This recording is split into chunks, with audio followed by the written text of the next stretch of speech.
जय श्री कृष्णा मित्रों। महाशक्ति ज्योतिष में आप सबका स्वागत है। मित्रों, आज हम बात करेंगे वर्षा के जल और कपूर से अपने प्रेम को कैसे प्राप्त करें।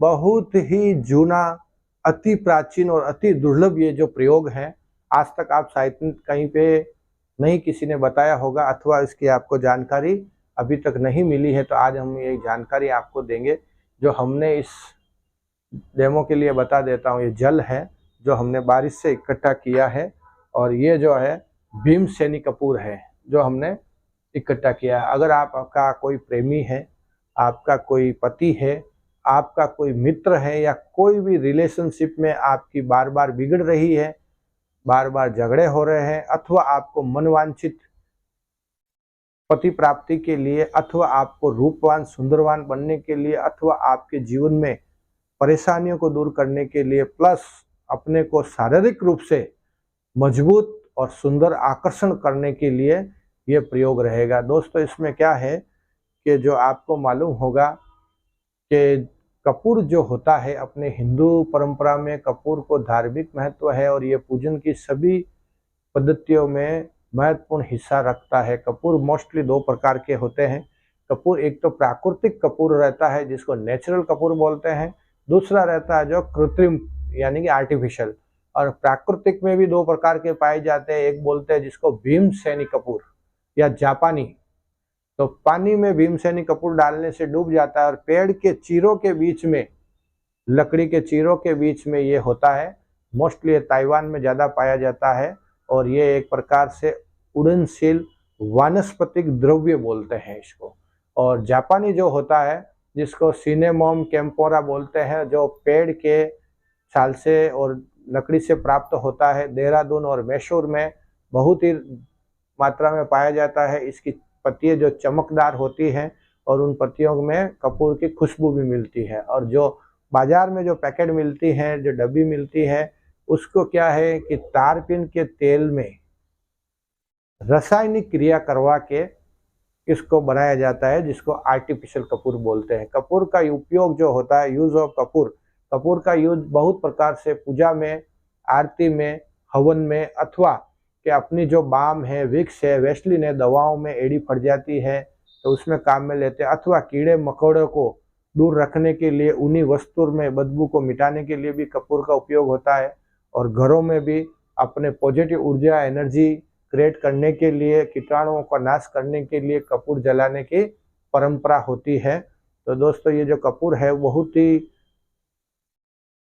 ताकतवर वस्तु है, प्राकृतिक वस्तु है। और दूसरा क्या है, दक्षिण भारत में कुछ व्यंजनों में भी कुछ हिस्सा जो है कपूर का भोजन में डालने में काम आता है। और तो और हमारे गुरुजी ने जब हम पढ़ाई करते थे तो भी हमारे को बताया था, मिट्टी के तेल में जब लालटेन जलाते थे या फिर दीपक का मिट्टी का तेल का उपयोग लेते हैं, तब मिट्टी के तेल में भीमसेनी कपूर डालने से पाउडर, वो कपूर की रोशनी तेज भी हो जाती है, वो तेल से दीपक की या लालटेन की, प्लस तेल कम जलता है।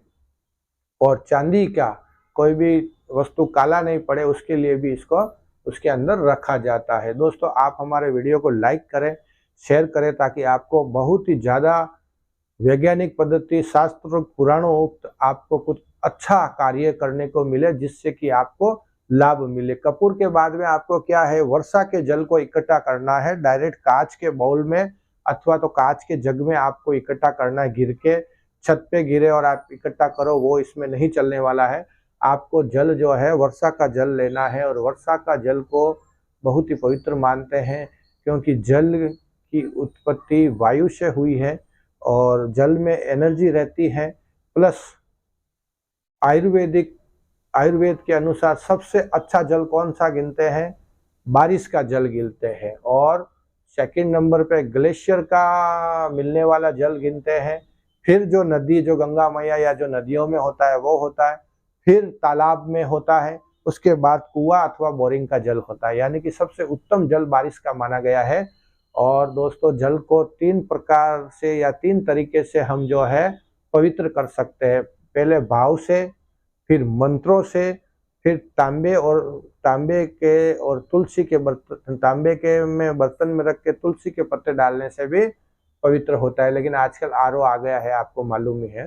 तो दोस्तों जल ही जीवन है, जल नहीं तो कल नहीं, इसलिए सेव द वाटर, यानी जल को बचाना है, आपको जल का उपयोग करना है, फालतू नहीं करना है, नष्ट नहीं करना है। तो ये क्या करना है आज हमको आपको बता देते हैं कैसे करोगे ये जल का उपयोग।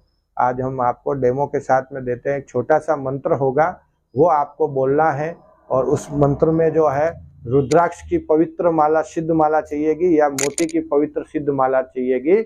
और आपको कैसे करते हैं मैं वो भी आपको बताऊंगा। मम प्रेमम सुगंधिम वर्धनम को जल लिया है हमने, वर्षा का जल, उसमें ये जो भीमसेनी कपूर जो मैंने बताया था, छोटा सा 1-2 टिक्की लेना है, बड़ा रहे तो 1 ही टिक्की लेना है, उसको लेके अपने जल में ऐसे मिश्रित कर लेना है। मिश्रित करने के बाद में इस ढक के ऊपर कांच का जो ये जग रहेगा आपके पास में या कांच का बोतल रहेगा, उसके ऊपर ढक लगा देना है। ढक लगाने के बाद में अपने को इस प्रकार का जो है भगवान शिव के चरणों में इसको अर्पण कर देना है, शिव के चरणों में रख देना है या अपने पूजा स्थान में रख देना है। अगर आप पूजा स्थान में नहीं रख सकते हैं तो अपने को गुप्त स्थान में रख देना है, लेकिन भगवान शिव को और विष्णु को, पुंडरीकाक्ष जल के देवता भगवान विष्णु को भी याद करना है। उसके बाद में आपको क्या करना रहेगा, उसके बाद में आपको हवन सामग्री जो होती है, पवित्र हवन सामग्री लेनी है। हवन सामग्री लेने के बाद में आपको आहुति देनी है, 108 आहुति देनी है।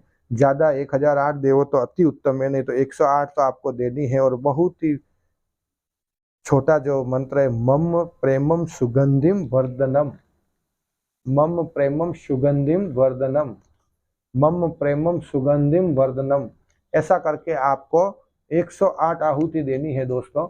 ये आहुति देने के बाद में वो जल जो होता है, उस जल को भी ऐसे इसके धूप देव के बाहर निकाल देना है।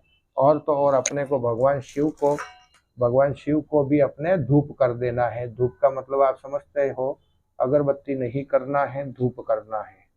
ऐसा धूप अपने को करना है भगवान शिव को। ओम नमः शिवाय, ओम नमः शिवाय याद कर लेना है और भगवान को ओम नमः शिवाय करते हुए धूप अर्पण कर देना है। और अपने को ये जल का अब आप क्या करोगे वो हम आपको दोस्तों, अब आपको क्या करना है, जैसे हमने 1008 आहुति दी है, आप 108 देना। फिर बाद में ये जो जल रहेगा वो रात भर अपने भगवान शिव के चरणों में ही पड़ा रहेगा, मंदिर में अपने पूजा स्थान में ही पड़ा रहेगा। अथवा तो फिर आपने जो अपने गुप्त स्थान में रखा है वहाँ पे पड़ा रहने देना। फिर उस जल को लेना है, सुबह में इस जल को लेना है।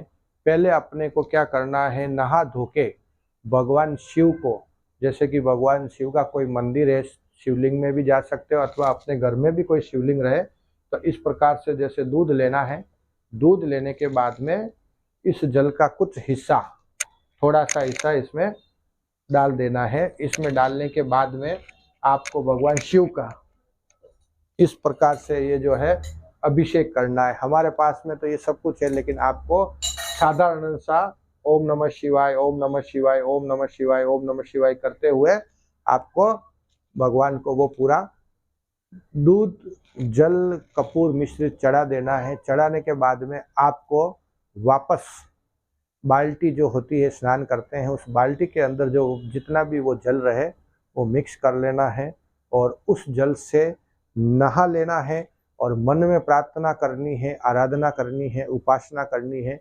जिस व्यक्ति से आप मिलना चाहते हो, जिससे आप प्रेम बढ़ाना चाहते हो, अथवा मनवांछित पति की प्राप्ति चाहते हो, या कोई व्यक्ति आपसे नाराज है और बार बार झगड़ा हो जाता है या मिसअंडरस्टैंडिंग हो जाती है, इतना सा ये उपाय करने से आपको लगेगा गुरुजी इतना भारी लाभ मुझे मिला है कि जिसकी मैं कल्पना भी नहीं की थी। ये अति प्राचीन, दुर्लभ और अपने ऋषि मुनि वेद शास्त्र में लिखा आपको ये गुप्त प्रयोग मैंने आपको बताया है। दोस्तों आप हमारे चैनल को लाइक करें, शेयर करें, सब्सक्राइब करें।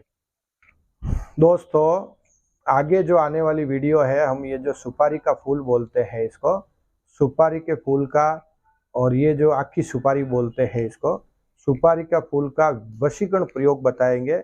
और ये जो पुतला विधि जो बोलते हैं, पुतला विधि का भी विशेष तांत्रिक वशीकरण प्रयोग बताएंगे। आप हमारे वीडियो को लाइक करें, शेयर करें और सब्सक्राइब करें।